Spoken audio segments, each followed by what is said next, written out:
사도행전 13장, 사도행전 13장 23절서부터 41절까지입니다.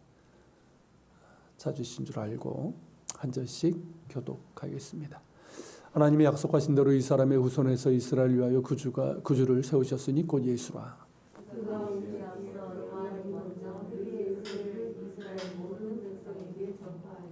요한이 그 달려갈 길을 마칠 때 말하되 너희가 나를 누구로 생각하느냐? 나는 그리스도가 아니라 내 뒤에 오시는 이가 있으니 나는 그 발의 신발끈을 풀기도 감당하지 못하리라 하였으니 형제들아 아브라함의 후손과 너희 중 하나님을 경외하는 사람들아 이 구원의 말씀을 우리에게 보내셨다니. 예루살렘에 사는 자들과 그들 관리들이 예수와 및 안식일마다 외우는 바 선지자들의 말을 알지 못하므로 예수를 정죄하여 선지자들의 말을 응하게 하였도다. 죽일 죄를 하나도 찾지 못하였으나 빌라도에게 죽여달라 하였으니. 성경이 그를 가리켜 기록된 말씀을 다 응하게 한 것이라. 후에 나무에서 내려다가 무덤에 두었으나 하나님이 죽은 자 가운데서 그를 살리시니라. 갈릴리로부터 예루살렘에 함께 올라온 사람들에게 여러 날 보이셨으니 그들이 이제 백성 앞에서 그의 증인이라. 우리도 조상들에게 주신 약속을 너희에게 전하노니. 곧 하나님이 예수를 일으키사 우리 자녀들에게 이 약속을 이루게 하셨다 함이라. 시편 2째 편에 기록된 바와 같이 너는 내 아들이라 오늘 너를 낳았다 하셨고 또 하나님께서 죽은 자 가운데서 그를 일으키사 다시 사고를 당하지 않게 하실 것을 가르쳐 주시되 내가 다윗의 거룩하고 마음이 또 다른 시편에 일러스되 주의 거룩한 자로 썩임을 당하지 않게 하시라 하셨느니라. 다윗은 당시에 하나님의 뜻을 따라 섬기다가 잠들어 그 조상들과 함께 묻혀 썩음을 당하였으되 하나님께서 살리신 이는 썩음을 당하지 아니하였나니 그러므로 형제들아 너희가 알 것은 이 사람은 이고 죄사함을 너희에게 전하는 이것이며 또 모세율법으로 너희가 의롭다 하심을 얻지 못하던 모든 일에도 이 사람을 힘입어 믿는 자마다 의롭다 하심을 얻는 이것이라. 그런즉 너희는 선지자들을 통하여 말씀하신 것이 너희에게 미처가 삼가라. 다 같이 일러스되 보라. 너희는 놀라고 얼마나 내가 너희들을 향하여 한 일을 행할지니 사람이 너희에게 일러줄지라도 도무지 잊지 못하리라 하였느니라. 아멘. 예, 지난 주일에 나눴던 것처럼 바울과 바나바가 비시디아 안독의 회당에서 전했던 이 복음, 그러니까 설교라고도 얘기를 하는데 이 설교는 역사적 회고 방법입니다. 그러니까 족장 아브라함서부터 이어지는 이스라엘 역사를 통해서 하나님께서 행하신 일들 그리고 주신 약속들이 그 언약이 무엇이고 그 모든 언약들이 어떻게 예수님을 통해서 이루어졌는가 하는 그런 이제 그 방법인데 이것이 이제 유대인들에게는 매우 이게 성경적 배경이 있으니까 그들의 역사니까 유용한 방법이고 스데반이 사용했던 방법이기도 합니다. 그렇기 때문에 역사적 회고의 방법은 단지 역사를 말하는 것이 아니에요. 그러니까 오히려 하나님께서 이스라엘에게 베푸신 은혜 역사이고 언약의 역사라고 할 수 있는 거죠. 그런 면에서 이스라엘 역사는 참 특별합니다. 뭐 모든 나라가 역사가 있지 않습니까? 기원의 역사, 뭐 고대 역사가 있지만 그 어떤 나라와도 다른 독특한 역사가 이스라엘의 역사예요. 살아계신 한 분 하나님께서 그들을 택하시고 또 그들 가운데 행하신 그 은혜의 역사. 그래서 그들의 모든 역사는 은혜의 역사이고 은혜의 여정이라고 할 수 있습니다.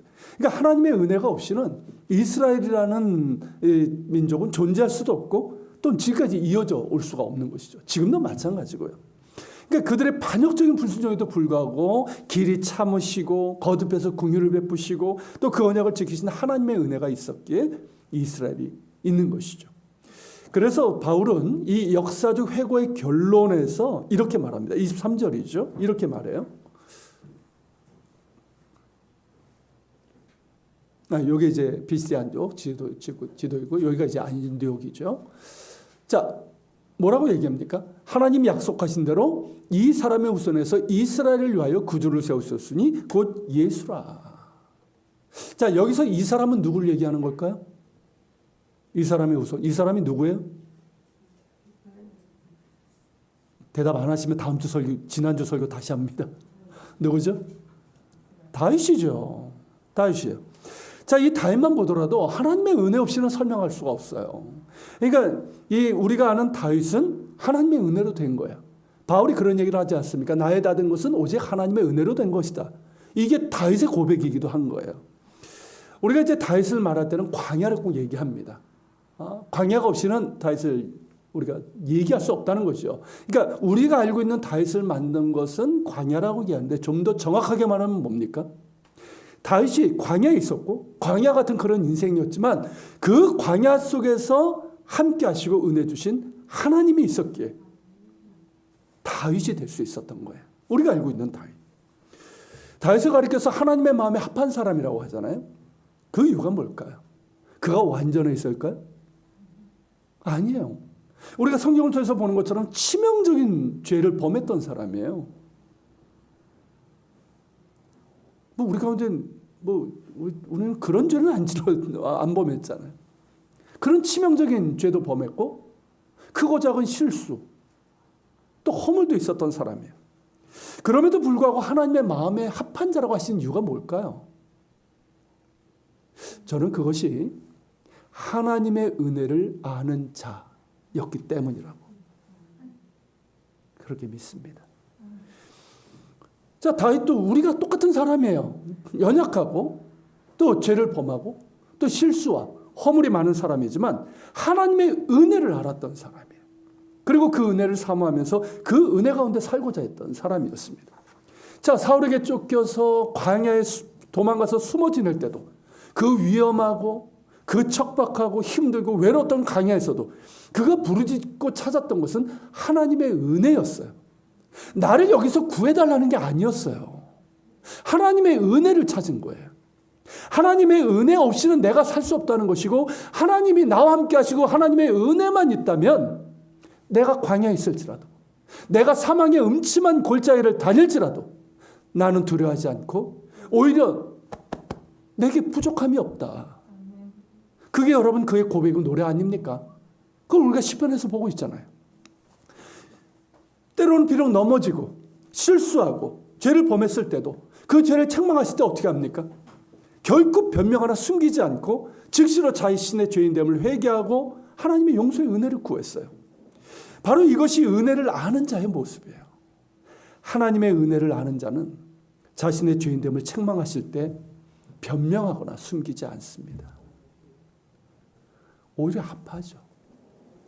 그 은혜를 알기 때문에 그런 거예요. 아파하죠. 책망하실 때, 죄를 깨닫게 하실 때 아파하는 거예요. 내가 이 은혜를 받았음에도 이렇게밖에 살지 못했기 때문에 아파하는 거예요. 그러면서 옷을 찢고 마음을 찢으면서 진실한 회개를 드리는 거죠. 감히 자격이 없으나 주의 영을 거두지 말라고, 주의 은혜를 거두지 말라고 구하는 거예요. 내게 다시 국률하신가 은혜를 베푸사 정결한 마음을 주시고 나를 새롭게 해달라고 구하는 거예요. 그게 여러분 다윗의 시편 51편에 나오지 않습니까? 하나님의 은혜를 알기에 하나님을 예배하고 찬양하기를 그토록 기뻐했던 거예요. 그래서 광야를 성전으로 만들어버리는 사람 아닙니까? 하나님의 은혜를 알기 때문에 자기 힘으로 왕이 되었다라고 결코 말하지 않았어요. 겸손했어요. 그리고 악으로 갚지 않았어요. 하나님의 은혜를 알기 때문에 성전을 짓고자 했죠. 하나님의 은혜를 알기 때문에 그것이 거절되었음에도 불구하고 오히려 기뻐했어요. 하나님이 왜 이게 아니라 오히려 기뻐하면서 나는 못하지만 내 아들이 하나님의 성전을 정말 잘 지을 수 있도록 정말 정성껏 준비를 했단 말이죠. 이처럼 하나님의 은혜를 알기에 그의 연약하고 부족함에도 불구하고 내 마음에 합한 자라고 인정해 주신 거예요. 그리고 그를 통해서 그의 후손을 통해서 메시아를 주시겠다는 이 언약을 주신 거예요. 우리 역시 은혜를 아는 자들이 되길 바랍니다.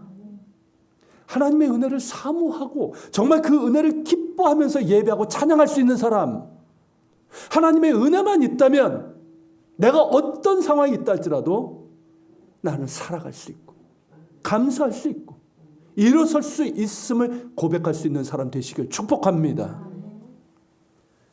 그래서 그 은혜로 말미암아 우리가 때로는 연약해서 넘어질 수도 있지만 그때도 그 은혜로 우리가 다시금 죄사함 받고 다시 일어서고 날로 새로워질 수 있는, 그래서 우리 모두도 하나님의 마음에 합한 자라 인정받을 수 있기를 정말 소망하면서 축복합니다.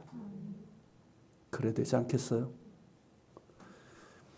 바울은 하나님께서 다윗에게 주신 언약대로 그 후손에서 이스라엘을 위하여 구주를 세우셨으니 곧 예수라라고 증언하고 있어요. 그러니까 하나님께서 다윗에게 약속하신 그대로 이스라엘 위해서 구주가 오셨는데 그분이 바로 예수님이시라는 거죠. 여기서 우리는 이스라엘을 위하여, 제가 밑줄을 쳐놨는데 이스라엘을 위하여라는 말에 주목할 필요가 있습니다. 자, 바울은 하나님께서 하신 일이 비단 이스라엘만이 아니라 온 세상을 위한 일이라는 걸 알았어요. 성경에서 증언하고 있고요. 그러니까 하나님께서 조상들에게 주신 언약이 성취됐고 또 창조주 하나님이 이스라엘과 맺은 언약이 성취되었다라는 이 좋은 소식, 이게 복음이잖아요. 이 좋은 소식을 이방인들도 알아야 되고 그들에게 전해야 된다는 걸 알았고 그렇게 했던 사람이에요. 그렇지만 먼저 이스라엘이 이 좋은 소식을 받아야 된다는 거예요. 왜입니까? 하나님께서 그들을 먼저 택하셨고 그들에게 먼저 주신 약속이기 때문입니다. 그런 가다에게 바울은 동족 유대인들에게 먼저 이 복음을 전하려고 했던 거예요. 나중에 이제 바리새파의 이제 조직적인 방해가 일어나죠. 그러면서 이제 유대인들의 상당수가 이 복음을 거절하게 됐지만 그럼에도 불구하고 바울은 여전히 이스라엘을 위해서 오신 예수님을 전하고자 했습니다. 그의 절절한 마음이 로마서 9장서부터 11장에 고스란히 담겨 있지 않습니까? 여러분 정말 로마서 9장부터 11장을 이렇게 보세요. 한국 교회가 그동안 좀 이 부분을 잘못 가르친 게 너무 많아요. 동족 유대인을 향한 바울의 마음을 가지고 한번 읽어보십시오. 얼마나 그가 정말 동족을 향한, 동족 유대인들이 예수 그리스도의 복음을 듣고 구원받기를 원하는지 정말 그의 정말 처절하고 간절하고 애타는 마음을 우리가 볼 수 있습니다. 우리 역시 그러해야 됩니다. 우선은 예수님을 이스라엘의 관계에서 볼 수 있어야 돼요. 여러분 예수님은 어느 순간 갑자기 오신 게 아니에요. 갑자기 오셔가지고 나 구원자의 메시아야 이렇게 하신 분이 아니에요. 그건 이단 사이부들이 하는 짓이에요. 예수님은 이스라엘의 조상들 아브라함서부터 다윗에 이르기까지 역사 가운데 주신 하나님의 언약입니다. 그 언약의 성취예요.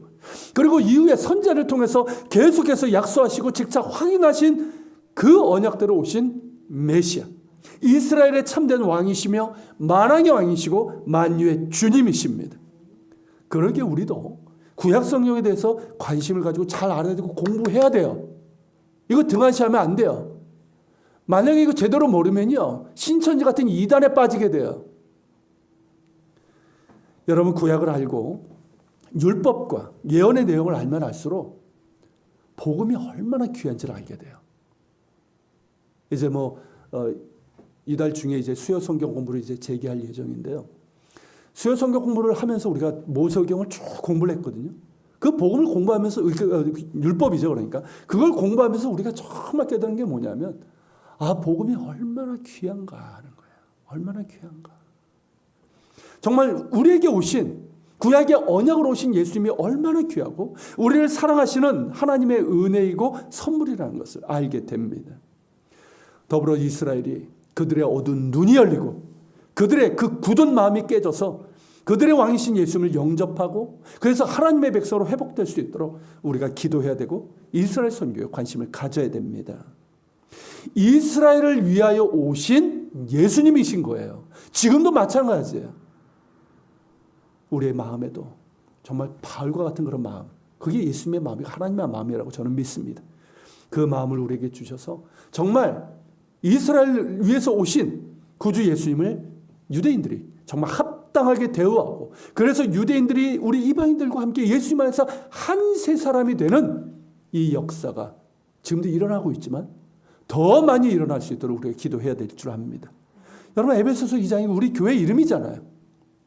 예수님 안에서 유대인과 이방인 이 둘이 한 세 사람이 되고 한 성령 안에서 한 분 아버지 하나님께 나아가는, 그래서 예수님이 모퉁이 돌이 되시고 유대인과 이방인들이 서로 연결돼서 성전으로 지어져 가는, 이게 여러분 예수님께서 세우고자 하신 진정한 교회의 모습이에요. 하나님의 뜻이고요. 여러분, 이에 대해서 우리가 알아야 됩니다. 알아야 되고 잊지 말아야 됩니다. 바울은 이스라엘에서 오신 예수님의 길을 예비한 세례 요한에 대해서 말합니다. 세례 요한이 한 일은 두 가지예요. 첫째는 뭡니까? 회개를 촉구했죠. 왜 회개를 촉구했을까요? 뭐 사람들은 언제나 죄를 범해요. 왜 세례 요한은 회개를 촉구했을까요? 딴 거 아니에요. 하나님 나라가 가까이 왔으니 이제 하나님께서 메시아 예수님을 통해서 이제 새로운 세상을 창조하신단 말이죠. 즉 하나님 나라가 우리 가운데 임하고 하나님 나라의 새로운 일들이 일어날 것인데 거기에 들어가려면 어떻게 합니까? 회개해야 돼요. 돌이켜야 돼요. 하나님의 새로운 세상으로 들어가지 못하게 하는 모든 것들을 돌이키고 회개해야 되는 거예요. 하나님 앞에 합당하지 못한 죄들을 회개해야 되고 또 내가 왕되고 내가 주인 되었던 그 모든 삶에서 돌이켜 회개해야 됩니다. 그리고 예수님을 구주로 영접해야 되는 거예요. 그래야지 하나님 나라에 들어갈 수 있습니다. 그러한 회개를 촉구한 것이죠. 그러면서 어떻습니까? 오실 일을 그 길을 예비하는 자의 길, 예비하는 사람이 되었던 거죠. 주의 길을 예비하는 자 아닙니까? 그 사람들이 이 세례 요한을 가지고 어떻게 생각을 했습니까? 이 사람이 성경에 예언된 오실리 메시아죠. 오실이 그분인가 했을 때 뭐라고 합니까? 단호하게 나는 아니라고. 나는 그리스도가 아니라고. 오히려 내 뒤에 오시는 분이 바로 그분이라고. 그러면서 오실 그분을 가리키는 역할을 했던 거예요. 여러분, 바울이 이 복음을 전해서 세례 요한을 얘기한 게 뭡니까? 이유가 뭘까요? 그 이유는 세례 요한의 말에 따라 우리도 하나님 나라에 합당한 회개의 열매를 맺어야 한다는 거예요. 회개해야 됩니다. 그리고 우리에게 오신 구원의 예수님을 믿음으로 영접해야 된다는 것을 말하고 있는 거예요. 자, 그렇게 하나님의 약속대로 이스라엘 위하여 구주가 오셨습니다. 그분이 바로 예수님이십니다. 이를 바울은 26절에서 이 구원의 말씀을 우리에게 보내셨다고 말을 합니다. 자, 그렇다면 어떻게 될까요? 이 구원의 말씀을 우리에게 보내셨거늘 자, 어떻게 해야 됩니까? 마땅히 우리를 위해서 오신 구주 예수님을 기쁘게 영접해야 되지요. 그리고 우리에게 오신 구원의 말씀을 아멘 하면서 영접해야 됩니다. 그런데 이스라엘이 어떻게 했습니까? 27절에서 보듯 예루살렘에 사는 자들과 그들 관리들은 예수님을 알아보지 못했고 또한 안식일마다 선지서들을 외움에도 불구하고 약속대로 오신 분이 예수님이라는 걸 깨닫지 못했습니다. 그러니까 예루살렘에 사는 자들과 그들 관리, 특별히 그들 관리는 누굴 얘기하는 걸까요? 바리새파와 이 제사장들 무리, 사두개파를 얘기하는 거예요. 자, 그들이 구약의 여호와의 말씀을 몰랐을까요? 아니, 날마다 읽는 게 그거예요. 회당에서 성전에서 날마다 읽고 외우는 것이 구약의 율법이고 선지서입니다. 몰랐던 것이 아니에요. 그렇지만 그들은 그 말씀의 참된 의미는 무지했어요. 왜 무지했을까요? 여러분, 이건 우리에게도 똑같아요. 자기 의에 빠지면, 교만에 빠지면 영적으로 무지해집니다. 자, 바리새파죠. 자, 율법을 자기 의의 기준으로 삼았던 거예요. 그러면서 자기들은 지키니까 어떻습니까? 의롭다고 하는데 정작 의롭습니까? 겉으로는 의로운 척 하는데 뒤는 어때요? 우리말로 호박씨간다고 그러죠. 온갖 더러움들이 있는 거예요. 그 속에는. 그런 위선과 교만이 그들의 눈을 가리는 거예요. 그러니까 영적으로 무지해지는 거예요. 제사장들은 어떻습니까?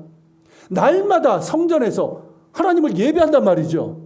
그들은 백성들에게 성경을 가르치는 책임이 있어요. 그런데 그들의 관심은 뭐였습니까? 우선순위는 하나님 예배하는 거 아니었어요. 하나님의 말씀이 아니었어요. 자신들의 권력, 기득권이에요.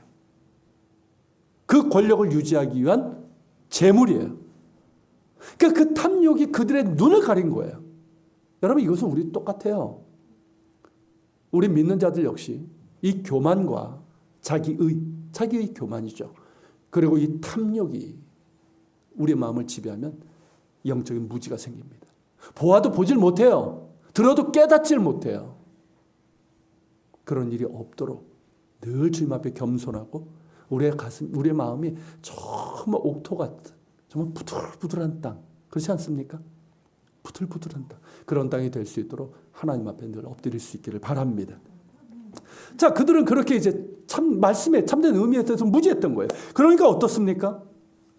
예언의 말씀으로 오신 예수님을 알아채지 못했고 그 무지로 인해서 죄 없으신 하나님의 아들을 빌라도에게 넘기고 십자가에 못 박아 죽여버린 것이죠. 약속대로 오셨고 자신들을 위해서 오신 메시아 왕을 정죄하고 십자가에 못 박아 버린 것입니다. 그러나 하나님께서 그들의 심판을 뒤엎으셨습니다. 하나님이 예수님을 죽음에서 다시 살려내셨습니다.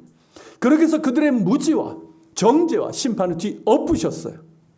그러므로 예수님의 죽으심은, 이 십자가 죽으심은 죄 없으신 하나님의 아들이 죄인들을 위해서 죽으신 대속의 죽음임을 보여주신 것입니다. 예수님의 부활은 예수님이 생명의 근원이신 하나님이시며 또 예수님을 통해서 죄로 인해서 죽을 수밖에 없는 죄인들이 구원받고 새 생명을 받을 수 있음을 보여주신 것이에요. 어찌 생명의 근원이신 하나님이 무덤 가운데 있을 수 있겠습니까? 비록 인간의 몸을 입으셨지만 어찌 생명이신 하나님의 아들께서 죽은 자 가운데 있을 수 있겠습니까? 부활은 예수님이 누구신지를 분명하게 보여주는 사건입니다. 동시에 십자가에 달려 죽으시고 부활하신 예수님을 믿는 자는 죄사함을 받고 새 생명을 얻을 수 있음을 보여주는 구원의 사건입니다. 할렐루야. 그리고 이 모든 일의 증인이 있습니다.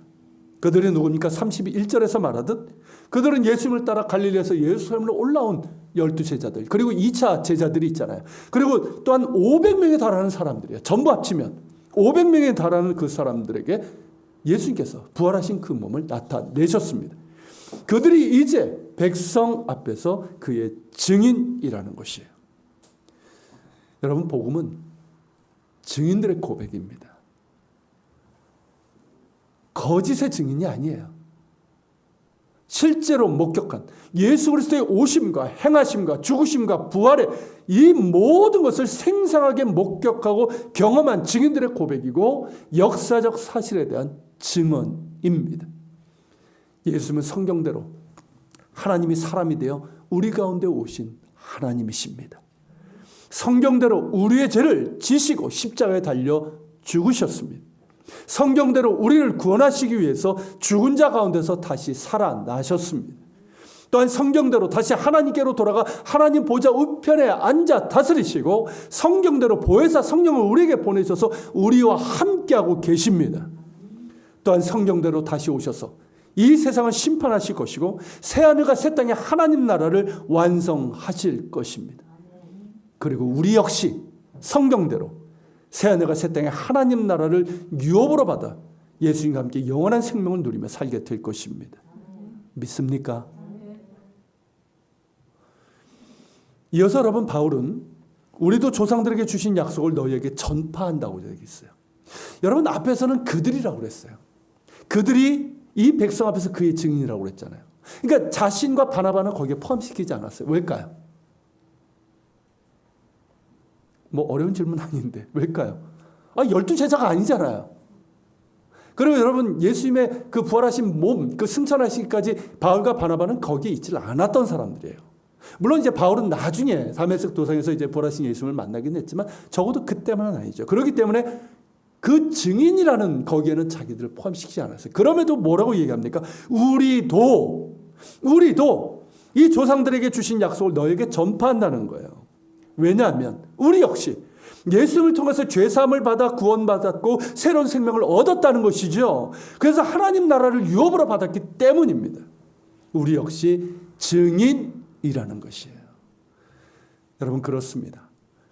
자신의 죄인됨을 회개하며 예수님을 구주로 영접하는 자는 예수님의 죽으심과 부활의 증인입니다. 예수님의 십자가 죽으심으로 죄사함을 받았기 때문이고 예수님의 부활로 새 생명을 받았기 때문입니다. 처음 부활을 목격한 이들이 경험한 그 구원이 우리에게도 똑같이 임하기 때문이에요. 할렐루야. 그러기에 우리 역시 부활의 증인, 복음의 증인인 거예요. 증인은 이 좋은 소식을 전할 수밖에 없는 거예요. 증인이니까. 증인이 잠잠하면 뭡니까? 그건 죄예요. 증인은 이 기쁜 소식을 전할 수밖에 없어요. 그러기에 하나님이 예수님을 다시 살리셔서 우리 조상들에게 약속하신 것을 이루신 이 좋은 소식을 너희에게 전하기 위해서 여기까지 왔다는 거예요. 여러분, 저는 말씀을 준비하면서 복음을 전하는 바울의 그 상기된 표정, 그리고 그의 뜨거운 가슴이 느껴졌습니다. 여러분 느껴지지 않습니까? 우리가 글로 읽지만 우리가 그것을 한번 생각해 보세요. 그러면 그의 정말 상기된 표정. 그 복음을 전하기 위해서 여기까지 왔잖아요. 그 먼 길. 우리가 지난주에 나눴던 것처럼 그 병에 걸려서 풍토병에 걸렸음에도 불구하고 산맥을 건너서 온 사람 아닙니까? 그 뜨거운 열정이 느껴지는 거예요. 박해자였고 방해자였고 회방자였던 그를 찾아와 주시고 구원해 주실 뿐만 아니라 유대인과 이방인의 사도로 그 사명을 주셨으니 그 은혜를 어찌 잊을 수가 있겠습니까? 내가 만난 예수님, 내가 받은 구원, 내가 받은 이 놀라운 은혜를 전할 수밖에 없는 것이죠. 그 뜨거운 가슴이 느껴져 한편으로는 우리의 식어진 가슴이 다시 뜨거워질 수 있기를 기도하게 됩니다. 증인의 가슴은 뜨겁습니다. 증인의 가슴에는 예수 그리스도의 구원에 대한 감사와 감격이 있어요. 증인의 가슴에는 복음에 대한 뜨거움과 죽어가는 영혼들에 대한 영적인 부담감이 있어요. 그 뜨거움이 복음을 들고 잃어버린 영혼들에게 가게 하는 것이고 사랑이 빚진 자의 마음을 갖게 하는 거예요. 우리의 가슴이 다시 복음으로 뜨거워질 수 있기를 소망합니다. 구원받고 은혜 받을 때는 어땠습니까? 활활 타오르는 불덩이 아니었습니까? 그런데 어느새 식어져 버린 숯덩이가 되어버린 우리의 가슴이 다시 뜨거워질 수 있기를 소망합니다. 그래서 우리도 복음으로 뜨거운 가슴을 안고 증인으로의 삶을 살아가길 소망하고 우리가 다시 일어나 섬기게 하소서인데 그 말은 다시 우리의 가슴이 뜨거워지기를 바라는 소망이 있습니다.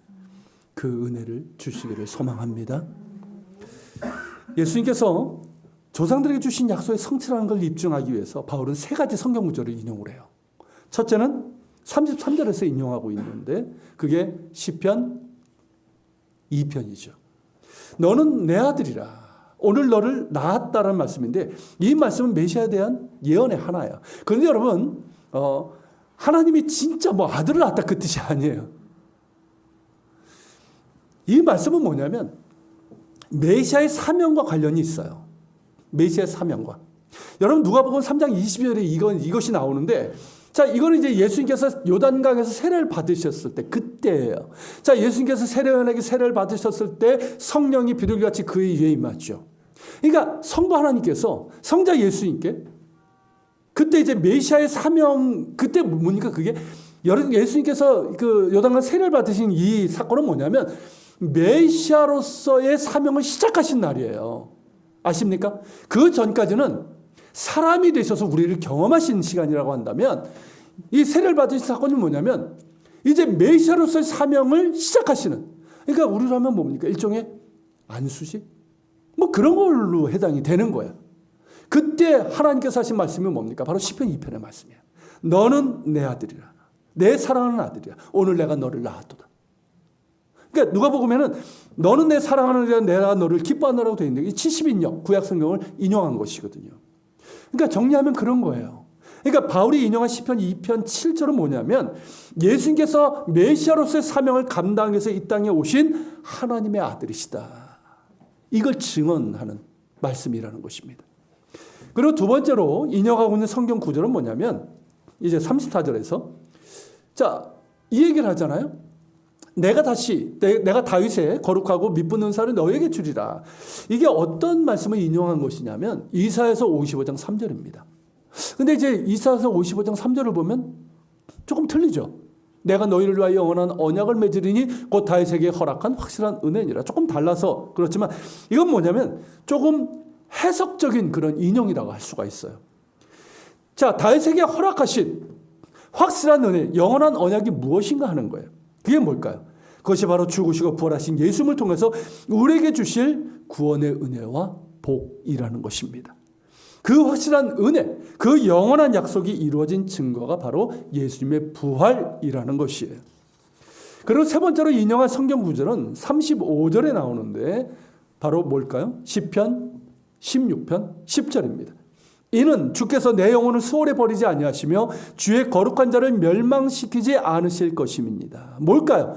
메시아의 부활에 대한 예언의 말씀이에요. 이 말씀은 베드로가 오순절 때 이 설교했을 때도 인용했던 구절이기도 합니다. 자, 바울이 말했던 것처럼 이 다윗의 시편에 나오는데 이게 다윗에게 해당되는 말씀입니까? 아니에요. 다윗은 그 언약을 받았지만 죽었어요. 무덤에 장사됐고 그의 시신은 부패되었습니다. 그렇지만 언약의 성지이신 예수님은 어떠셨습니까? 죽으셨고 무덤에 장사되었지만 그분의 시신은 몸은 부패되지 않았습니다. 다시 살아나셨습니다. 이것이 바로 예수님이 정말 다윗에게 약속되고 다윗을 통해서 약속된 바로 그분 메시아심을 보여주는 분명한 표지라는 것이에요.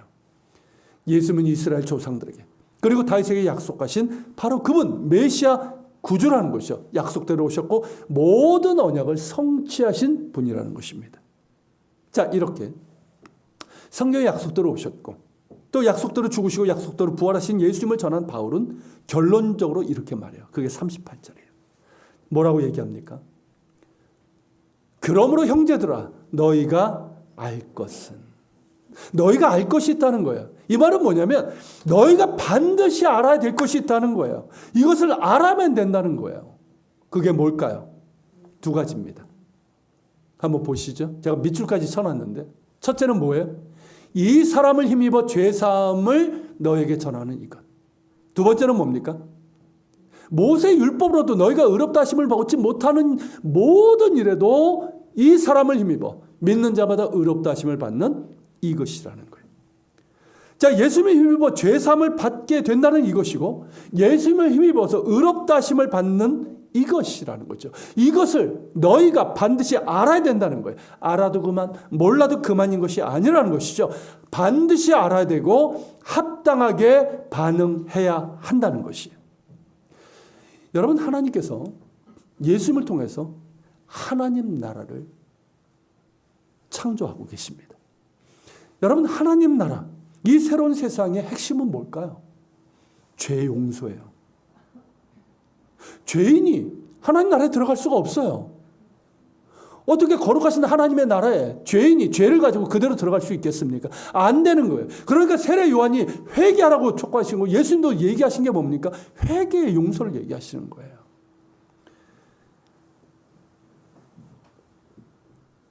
예수님께서 십자가에 그 대속을 통해서 우리에게 죄사함의 길을 여신 거예요. 그러니까 하나님께서 예수님을 힘입어서 우리에게 죄사함의 그 은혜를 허락해 주신 것입니다. 예수 그리스도를 구주로 믿는 자는 죄사함을 받습니다. 할렐루야. 모든 죄가 해결받는 거예요. 우리가 예수 믿은 후에 우리가 죄를 범했을 때도 어떻습니까? 그때 정말 예수의 보혈에 힘입어서 우리가 정말 진실로 회개하면 그 모든 죄를 용서해 주십니다. 그래서 죄 용서받고 모세 율법으로 의롭다 하심을 받지 못하던 모든 일에도 예수님께서 십자가에 이르신 의로 의롭다 하심을 받게 되는 거예요. 여러분, 특별히 바울이 모세 율법을 얘기를 했어요. 여러분, 율법은 본래 의롭게 되는 조건으로 주신 것이 아니에요. 그러니까 거룩하신 하나님의 택함받은 백성으로서 어떻게 하나님과 관계해야 되고 또 우리 서로 간에 어떻게 관계해야 되고 또 어떤 삶을 살아야 되는지에 대한 어떤 법령, 규례로 주신 것이에요. 그리고 율법은 모든 조항을 항상 지킬 수가 있겠습니까? 613개예요. 이걸 항상 지킬 수 있겠습니까? 지킬 수가 없어요. 그게 우리의 연약함이에요. 또한 율법에 따르면 자, 고의로 범한 죄가 있어요. 자, 내가 부주의해서 내가 부지 중에 그렇게 범한 죄는 용서받을 수 있어요. 율법에 따르면. 근데 내가 고의로 사람을 죽였어요. 고의로 죄를 범했어요. 율법에 따르면 용서받지 못하는 경우가 훨씬 더 많습니다. 그에 합당한 벌을 받아야 돼요. 그런 가정에 여러분, 모세의 율법으로는 그 누구도 의롭다 인정을 받을 수가 없는 거예요. 우리 모두는 율법을 범했을 뿐이고 율법의 정지 아래 있을 뿐입니다. 그러나 예수님을 힘입어 그 이름을 믿는 자마다 의롭다 하심을 받습니다. 나의 행위를 통해서 내가 그 어떤 일을 해도 내가 율법의 행위를 다 지킨다 할지라도 절대 의롭다 하심을 받을 수 없지만 예수님께서 십자가에서 이루신 의로 말미암아 내가 의롭다 하심을 받는다는 거예요. 누구에게서? 하나님에게서. 하나님께서 나를 보시는 것이 아니라 예수님께서 십자가에서 이루신 그 의를 보고 그 의를 믿는 자를 의롭다고 인정해 주신다는 거예요. 선포해 주신다는 거예요. 마치 재판장에서 나는 죄인이란 말이죠. 맞죠? 우리 모두는 죄인이에요. 부인할 수 없는 사실이에요. 그런데 재판장이신 하나님께서 그 변호인으로 계신 예수님의 그 의를 보시고 그래, 네가 내 아들을 믿는다면 너도 의인이야. 너도 의로운 자야. 이렇게 인정해 주신다는 거예요. 할렐루야. 여러분, 이게 은혜예요. 이게 은혜예요. 이게 말이 되는 일입니까? 만약에 세상에서 그런다면 어떨까요? 세상 법정에서 그런다면. 세상 법정에서는 난리 날 거예요. 그런 재판관도 없고요. 근데 하나님의 법정에서는 사랑이 그 원리거든요. 진노하심이 있지만 긍휼하심의 바탕에 있는 법정이에요. 심판이 목적이 아니라 우리를 구원하시는 것이 목적이에요. 그게 하나님의 법정이에요. 하나님의 심판대예요. 그렇기 때문에 하나님께서는 우리가 정말 예수 믿기를 원하시는 거예요. 그냥 이것저것 종교 중에서 하나 택하는 그런 사람이 아니라 정말 예수 믿기를 원하시는 거예요. 그래서 의롭지 못한 우리가 예수님 때문에 의롭다라고 그렇게 인정해 주고 선포해 주시는 거예요. 그 인정해 주시는 것 때문에 우리가 하나님 나라의 유업을, 하나님 나라의 유업으로 받을 수 있는 거예요. 하나님의 자녀가 될 수 있는 거예요. 할렐루야. 여러분, 이게 바로 복음이에요. 그래서 좋은 소식이고 기쁜 소식이에요. 누구든지 차별이 없어요. 이스라엘 사람들도 우리 이방인들도 차별이 없는 거예요. 예수님이 메시아시고 하나님의 아들로서 십자가에 달리시고 부활하심을 믿는 자들에게 임하는 실제적인 효력이고 은혜입니다. 이것을 알아야 한다는 거예요. 이것을 알아야 된다는 거예요. 바로 이스라엘이 이것을 알아야 되고 우리 모든 사람들이 알아야 된다는 거예요. 알아야 되고 당연 합당하게 반응해야 된다는 거죠. 합당한 반응이 뭡니까? 회개하고 믿는 거예요. 회개하고 믿는 거예요. 하나님 앞에 합당하지 못한 모든 죄들을 회개하는 것이고 내가 왕되고 내가 주인 되었던 모든 것들을 다 물리치고 거기에서 돌이켜서 예수님이 나의 왕이시고 나의 구주심을 믿는 거예요. 다른 선택지는 없는 거예요. 다른 길은 없는 거예요. 만일 이를 거절한다면 어떻게 될까요? 바울은 40절, 41절에서 하박국 1절, 5절을 인용하면서 복음을 거절하는 자들에게 임할 재앙이 무엇인지를 경고하고 있어요. 여러분, 이 말씀이 뭔지 아십니까? 자, 하나님께서 선지자를 통해서 계속해서 이스라엘 백성들에게 얘기하신 게 뭡니까? 회개하고 돌이키라는 거잖아요. 이제라도 회개하고 돌이키라. 그럼 너희가 살리라. 그런데 사람들은 어땠습니까? 콧방구를 켰어요. 도무지 듣지 않았어요. 도무지 믿지 않았어요. 그렇게 일러주어도 도무지 믿지 않았어요. 그러니까 어떻게 됩니까? 결국 바벨론에서 처참한 멸망을 당하고 말지 않았습니까?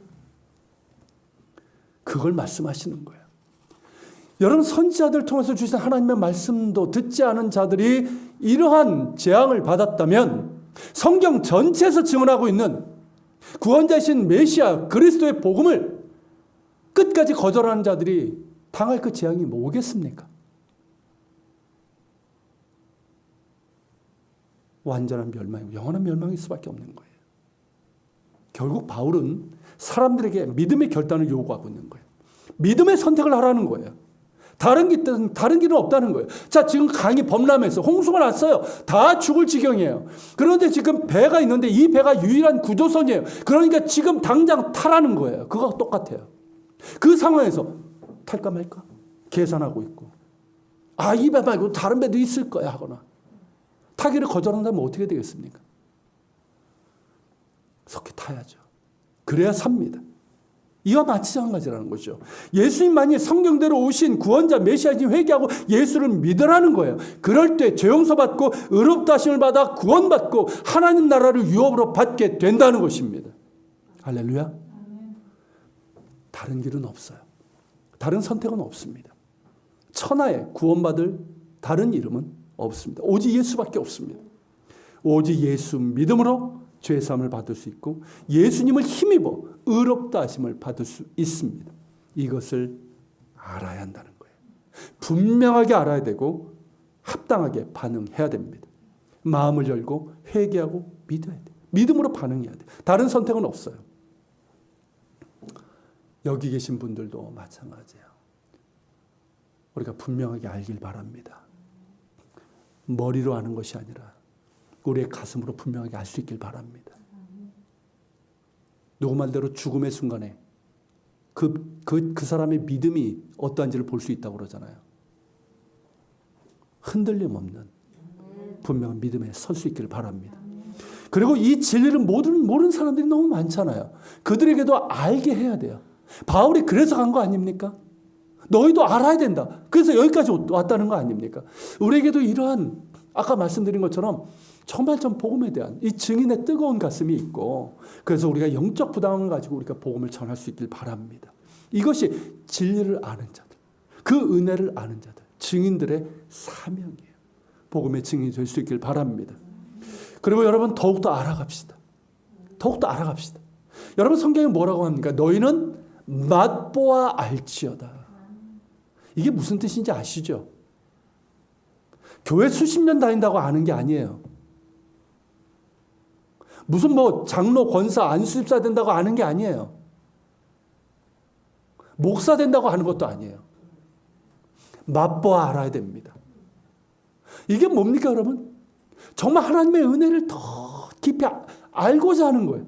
예수 그리스도를 알고자 하는 거예요. 바울이 얘기한 게 그거 아닙니까? 그거 아닙니까? 그리스도의 사랑의 깊이와 높이와 넓이와 크기를 내가 더 알기를 원한다고.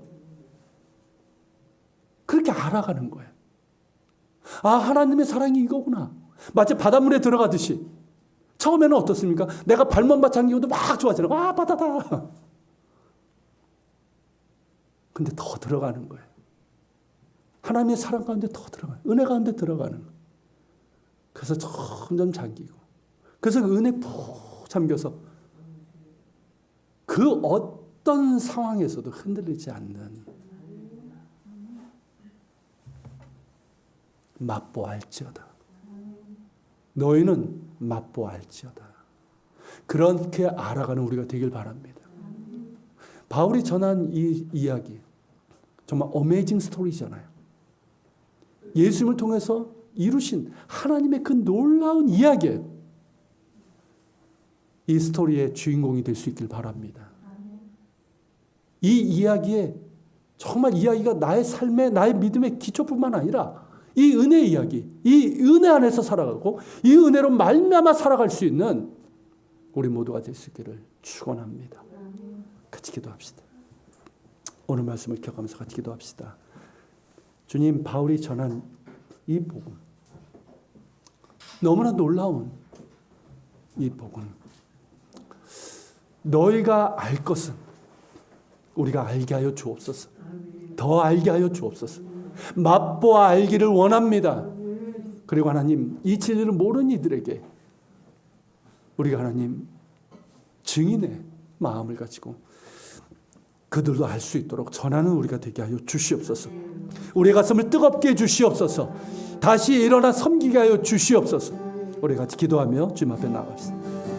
살아계신 주님, 주님을 찬양하며 주님을 경배하며 걸어가신 하나님,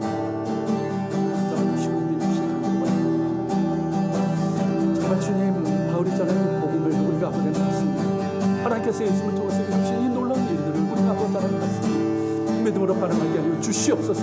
더 알기를 원합니다. 더 알기를 원합니다. 정말 맛보 알기를 원합니다. 하나님의 은혜, 하나님의 그 놀라운 은혜, 정말 아버지 그 은혜 깊이 잠기는 자. 그래서 아버지 하나님 정말 그 은혜 가운데 살아갈 수 있는 하나님 그런 사람 되기를 원합니다. 아버지 하나님 더 알게 우리의 가슴이 뜨거워지기를 원합니다. 주의 가슴이 뜨거워지기를 원하고 우리의 가슴이 뜨거워지기를 원합니다. 그래서 아버지 다시 일어나 섬기게 하시고 뜨거운 아버지 심령을 가지고 아버지 신령한 삶을 살아갈 수 있는 저희들 될 수 있도록 인도해 주시기를 원합니다. 아버지 또 아버지 하나님 복음을 모르는 자에게 전하게 하여 주시고 저 인도해 주시기를 원합니다. 아버지 하나님 모든 일을 행하신 하나님을 찬양하며 우리에게 주신 예수님을 찬양하며 경배합니다. 오 주님 감사합니다. 저희 인도해 주시고 주여 주시옵소서.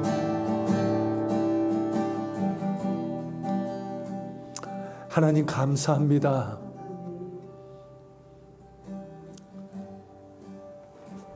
아브람서부터 다윗에 이르기까지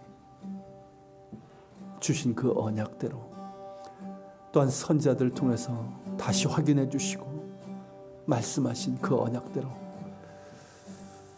우리 가운데 오신 하나님을 찬양합니다. 우리 인간은 무지하고 교만하고 어리석어 우리에게 오신 구원자를 십자가에 못 박았지만 하나님께서 그를 다시 살리시고 우리에게 죄사함과 의롭다함을 얻게 되는 이 구원을 허락해 주심에 감사합니다. 이것을 더 알게 하여 주옵소서. 믿음으로 합당하게 반응하게 하여 주시옵소서. 흔들리는 믿음 되지 않게 하시고 구원의 확신 가운데 서게 하여 주시옵소서. 맛보아 알기를 원합니다. 머리로 아는 지식이 아니라 우리의 가슴으로 알고 그 은혜를 맛보아 알게 하여 주옵소서.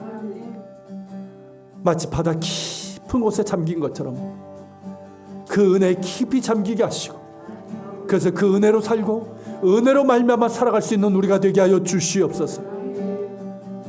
이 진리를 모르는 이들에게 알게 하는 증인의 삶을 살아가길 원합니다. 우리의 가슴이 증인의 가슴이 되게 해주시고 뜨겁게 해주시고 영적인 부담감이 있게 하여 주시고 그래서 복음을 전하는 저희들 되게 하여 주시옵소서. 오늘 예배를 드리며 또 예물을 주께 드립니다. 10의 1조를 드립니다. 감사의 예물을 드리고 주일의 예물, 선교의 예물을 드립니다. 하나님 기쁘게 받으시고 흠양하여 주옵소서. 이 예물에 담겨있는 우리의 마음, 우리의 헌신, 우리의 마음, 우리의 간구를 헤아려 주시옵소서. 이제는 우리 주 예수 그리스도의 은혜와 아버지 하나님의 그 크신 사랑과 성령님의 감화감동 교통 역사하심이